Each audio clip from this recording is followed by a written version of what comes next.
Hallo und herzlich willkommen bei Bricksbuilds. Im heutigen Update beschäftigen wir uns da hinten mit der Monorail, die ihr gerade schon fahren seht. Da werden wir das erste Modul einbauen. Die nächste Sache, mit der wir uns heute beschäftigen werden, ist die Drehscheibe da drüben. Da werden wir die letzten Lücken am Häuschen, so wie es gerade schon steht, füllen und auch unten ein bisschen weiter arbeiten. Und jetzt seht ihr hier links gerade einen Zug im Bild reinfahren. Und den werden wir auch besprechen. Da werden wir wahrscheinlich so einen kleinen Traktorenzug machen, wo Traktoren gerade aus dem Werk bringt. Und das werden wir dann auch mit euch besprechen.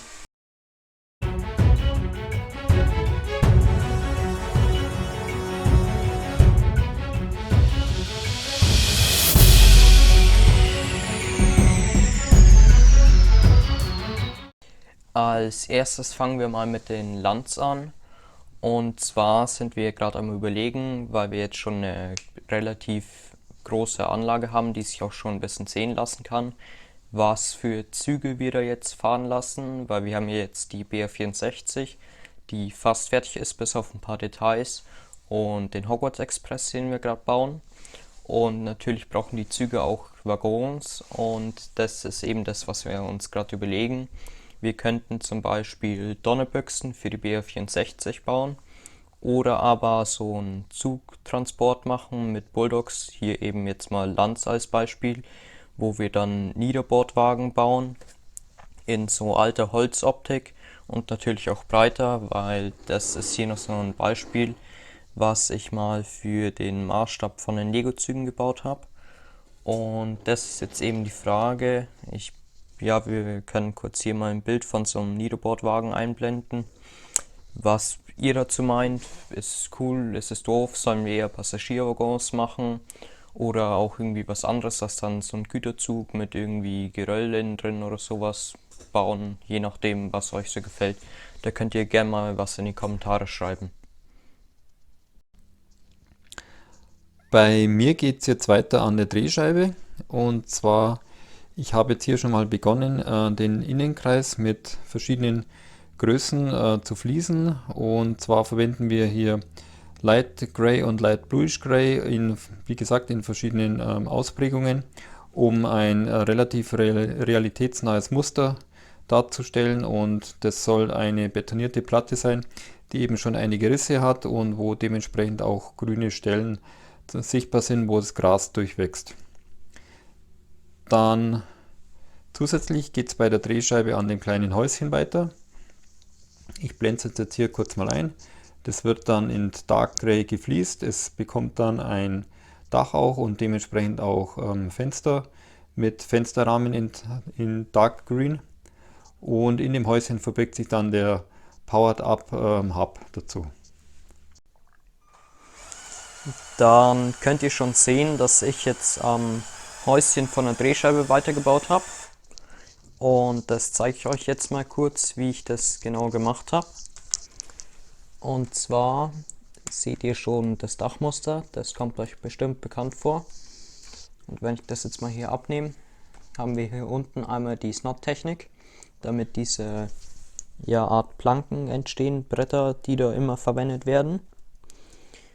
Dann einfach ein Bracket drauf gebaut, eine Plate normal eingebaut, darüber die großen Fenster, und dann kommen wir jetzt zu dem speziellen oder spezielleren, und zwar das Dach. Das ist wie bei unserem Bahnhof, nur dass die Lücke hier nicht 1 schmal ist, sage ich jetzt mal, oder die Fläche, die man sieht, sondern 2 schmal hier.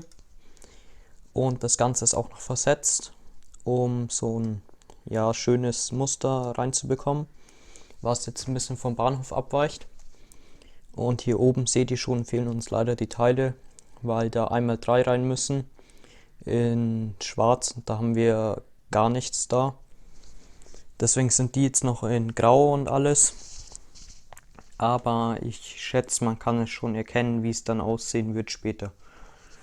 Zum Thema, wieso die Seite verkleidet ist und die andere Seite noch nicht. Das ist, weil die Tür hier mit Snot oder mit einer Jumperplate so eingebaut ist. Und deswegen muss ich die Seite hier nochmal abändern, weil ich natürlich hier die Lücke nicht schließen kann, wenn das Snot ist. Ja, nicht Snot mit Jumperplate, so. Und das Ganze ist etwas tricky zum Draufbauen. Ihr seht schon, diesmal 2-Noppen-Technik. Es hat sich wenigstens ein bisschen verbessert.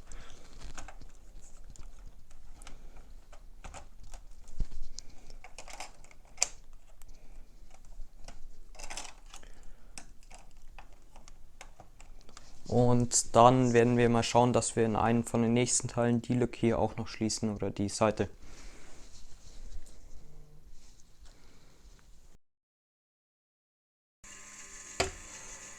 Und heute zieht natürlich auch wieder eine neue Minifigur ein, und zwar haben wir heute einen ganz lieben Gast und wir freuen uns sehr drüber, und zwar Innobrick. Innobrick ist ein ganz aktives Mitglied in der Klemmbaustein-Community. Er ist sehr aktiv in Streams und Chats unterwegs und zeigt auf seinem Kanal tolle Videos rund um Lego und Eisenbahnen und um verschiedene Baumöglichkeiten bei ihm. Und das Besondere daran ist für uns, er schaut auch gern über den Tellerrand hinaus und gibt auch tolle Tipps weiter, wo wir alle bezüglich Klemmbausteine brauchen können und wo wir auch gerne immer wieder aufnehmen. Der Kanal ist wie immer in der Videobeschreibung bei uns verlinkt und schaut da einfach mal vorbei.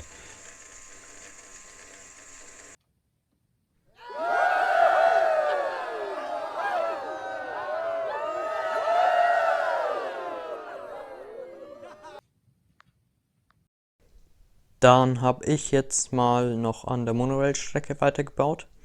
Ihr könnt da hinten schon so große Technikrahmen sehen, da gehen wir nachher noch genauer drauf ein. Aber der Streckenverlauf bis jetzt ist jetzt mal von da hinten.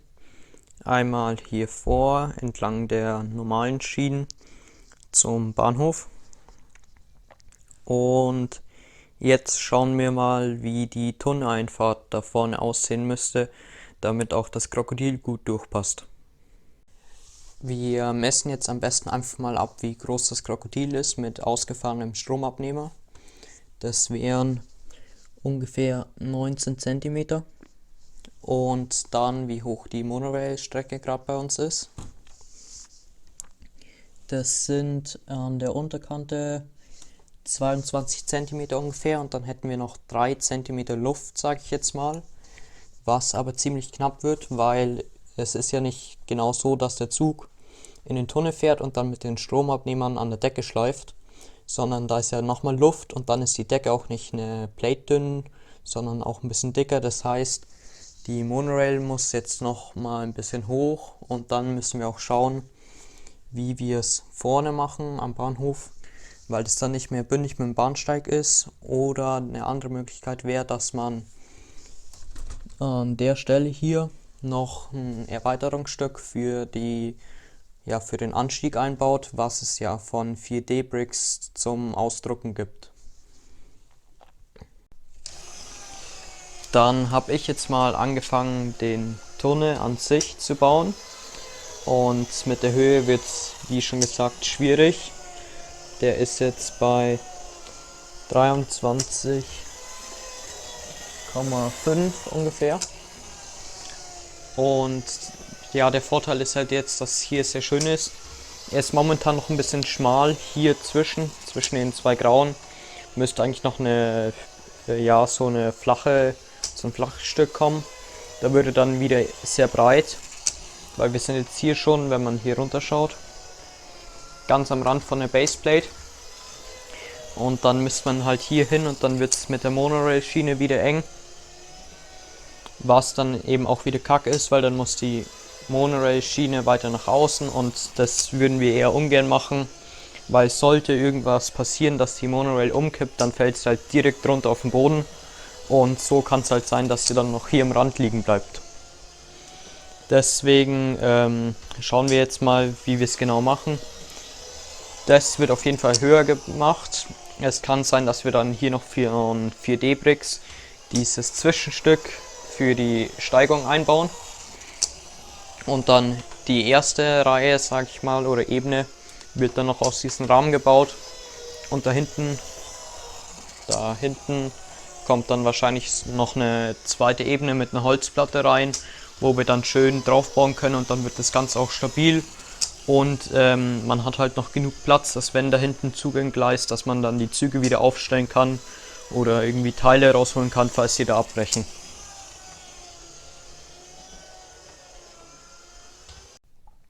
Bevor wir aber jetzt mit dem nächsten Projekt weitermachen, möchte ich noch kurz ansprechen, wie wir das dann mit dem Tunnel innen machen, mit der Verkleidung, und auch außen diese einzelnen Ziegelsteine, die da immer so schön in dem Bogen sind. Und zwar kann man da die 3 mm Schläuche nehmen und Brick Modified drauf stecken, immer mit einer Lücke dazwischen, und wenn man das Ganze dann biegt, dann schließt sich die Lücke und es entsteht so eine schöne Rundung. Und das machen wir dann einmal mit so Fliesen, mit längeren, und lassen die dann so überstehen. Und davor kommt dann eine Reihe mit der Technik, wo die Ärmel gedreht sind, und dann einmal 2 Fliesen, um die Ziegel, wie schon gesagt, zu erzielen. Und da wäre jetzt noch die Frage, was am besten ist von diesen 3 Farben, also Light Gray, Dark Tan und dieses Orange-Rot-mäßige. Ich kann noch zum Vergleich hier, aus dem Dark Tan ist jetzt der Tunnel an sich gebaut, und das wäre jetzt so ein Kontrast, so ein bisschen. Und da könnt ihr ja mal gerne in die Kommentare schreiben, was ihr so findet, was am besten passen würde. Und mit diesen Bildern verabschieden wir uns schon wieder, und dann würde ich sagen, vielen Dank fürs Zusehen. Über ein Like und ein Abo würden wir uns sehr freuen.